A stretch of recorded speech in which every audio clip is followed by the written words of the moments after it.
القرآن يوحدنا لطريق الخير يوجهنا الله تعالى أنزله ورسول الله معلم.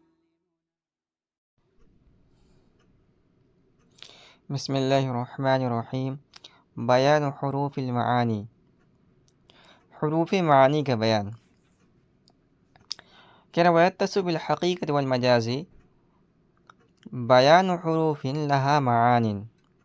کہ حقیقت و مجاز کے بحث سے متعلق ہے ان حروف کا بیان جن کے چند معانی آتے ہیں. تو یہاں سے مصنف رحمۃ اللہ علیہ حروف معانی کی بحث کو شروع کر رہے ہیں، اور حقیقت اور مجاز کی بحث کے بعد حروف معانی کی بحث کو اس لیے بیان کر رہے ہیں کہ اس کا تعلق حقیقت اور مجاز کے ساتھ ہے. کیسے؟ اس طور پر کہ مثال کے طور پر حروف معانی میں سے ایک حرف ہے فی. فی یہ ظرفیت کے لیے بھی آتا ہے، اور فی کبھی کبھی اعلیٰ کے معنی میں بھی آتا ہے. اگر فی ظرفیت کے لیے استعمال ہو رہا ہے تو فی کا استعمال ظرفیت کے لیے حقیقت ہے، اور جب اعلیٰ کے معنی میں استعمال ہو رہا ہے تو مجاز ہے. اسی طرح جو دیگر حروف ہیں حروف معانی، ان کے بھی حقیقی اور مجازی معنی ہوتے ہیں. اس لیے یہاں سے مصنف رحمۃ اللہ علیہ حقیقت مجاز کی بحث مکمل کرنے کے بعد ان حروف کو بیان کریں گے. حروف معانی کا مطلب ہے، حروف معانی یعنی معنی دار حروف، خواہ مفرد ہوں جیسے با ہے، یا مرکب ہوں جیسے کہ فی ہے. اچھا، اس کا مقابل جو آتا ہے حروف معانی کا، حروف مبانی آتا ہے. حروف مبانی یعنی وہ حروف جو الفاظ بنانے کے لیے وضع کیے گئے ہیں، ان کو حروف تہجی بھی کہا جاتا ہے. اب یہاں مصنف رحمۃ اللہ علیہ نے حروف معانی میں سے حروف عطف اور حروف جر وغیرہ بیان کیا ہے. آگے اس کو ہم پڑھتے ہیں. کہہ رہے ہیں منہا حروف العطف. ان حروف معانی میں سے ایک ہے حروف عطف. حروف عطف کیا کیا ہیں؟ کہہ رہے وہی الواء والفاء وثم وبل ولکن واو وحتی. حروف عطف یہ ہیں، واو ہے، فا ہے، ثم ہے، بل ہے، لیکن ہے، او ہے، حتی ہے. ان کو آگے جو ہے تفصیل سے بیان کریں گے. اسی طرح حروف معانی میں سے کیا ہے؟ ومنہا حروف الجر. حروف معانی میں سے حروف جر بھی ہے. ویسے تو حروف جر کی تعداد 17 ہے، علم نحو کے اندر ہم نے پڑھا ہوگا. یہاں ان میں سے کچھ کو بیان کر رہے ہیں. وہی الا وعلا وفی والبا. ان میں سے چند یہ ہیں حروف جر میں سے. ایک تو الا ہے، ایک علا ہے، ایک فی ہے، اور ایک با ہے. اب یہاں اجمالاً ذکر کرنے کے بعد تفصیلاً ذکر کرنا ہے. سب سے پہلے تھا واو. کہہ رہے الواو لمطلق الجمع من غیر تعرض لمقارنۃ او ترتیب. واو یہ مطلق جمع کے لیے آتا ہے، یعنی واو کہہ لیجیے واو کے جو معنی حقیقی ہیں وہ ہے مطلقاً جمع کرنا. اس میں مقارنت یا ترتیب سے کوئی تعارض نہیں ہوتا ہے. جیسے مثال دے رہے ہیں کہ جاء زید و عمر. زید اور عمر آئے. اب دیکھیے اس میں جو ہے زید اور عمر دونوں کو ذکر کیا گیا ہے، دو چیزوں کو ذکر کیا گیا ہے، اور واو کا استعمال کیا گیا جوڑنے کے لیے. تو اس سے معلوم ہو رہا ہے جائے زید و عمر سے کہ دو لوگ آئے. کون کون؟ زید اور عمر. لیکن دونوں ایک ساتھ آئے. پہلے عمر آیا، دوسرے نمبر میں زید آیا، پہلے زید آیا عمر آیا. اس پہ کوئی تعارض نہیں ہے. بس یہ واو یہاں یہ بتلا رہا ہے کہ دو آدمیوں کا آنا ہوا ہے، زید اور عمر کا. یہ تو اس کے حقیقی معنی تھے. کہہ رہے وقت تکون للحال مجازن. کبھی کبھی واو حال کے لیے آتا ہے مجازن.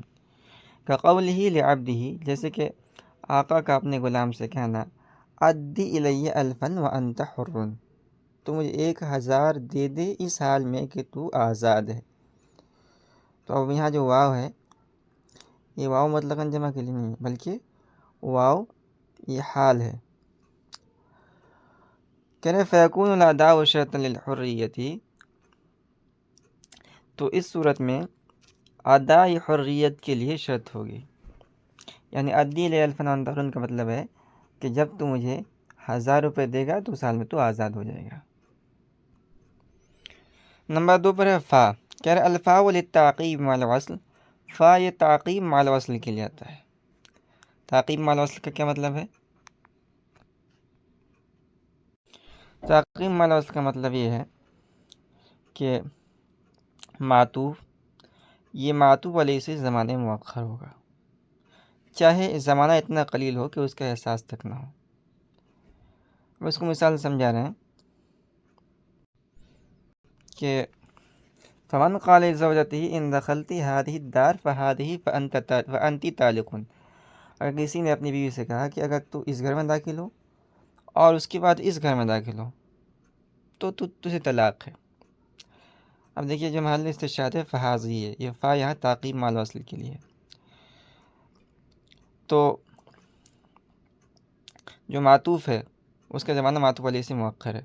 تو مثال کے طور پر شوہر نے 2 لوگوں گھر کی طرف اشارہ کیا، ایک زید کا گھر ہے اور دوسرا عامر کا گھر ہے، اگر تو زید کے گھر میں داخل ہوئی اور اس کے بعد فوراً تو عامر کے گھر میں داخل ہوئی تو تجھ پر طلاق ہے۔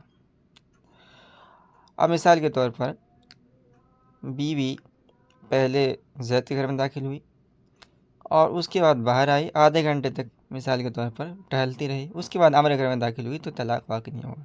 کیوں؟ کیونکہ یہاں وصل کے ساتھ تعقیب نہیں پایا گیا۔ یقع الطلاق اذا دخلت الثانیۃ بعد الاولی بلا تراخی، کہہ رہے کہ طلاق اسی صورت میں واقع ہوگا جب وہ دوسرے گھر میں داخل ہو پہلے کے بعد بلا فاصلہ۔ یہ تو تھا اس کا معنی حقیقی۔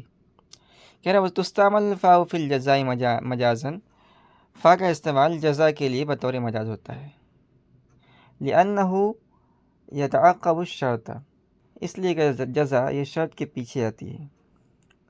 کہہ رہا فإذا قال ان دخلت الدار فأنت طالق،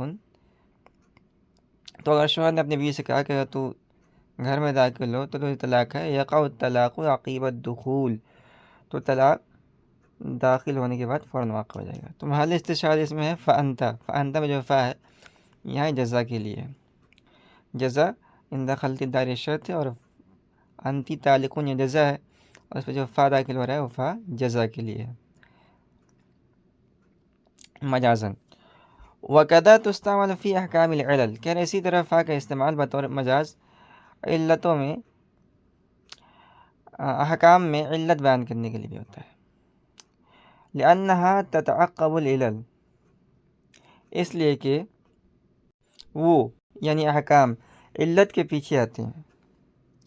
فمن قال لآخر بعت منك هذا العبد بكذا، کہ اگر کسی نے کہا کہ میں نے تم سے یہ غلام خریدا اتنے میں، فقال الآخر، تو دوسرے نے فوراً کہہ دیا فهو حر، وہ تو آزاد ہے، یکون قبولا للبیع اقتضاءً، تو یہ اقتضاءً دوسرا جو ہوگا وہ بیع کو قبول کرنے والا ہوگا،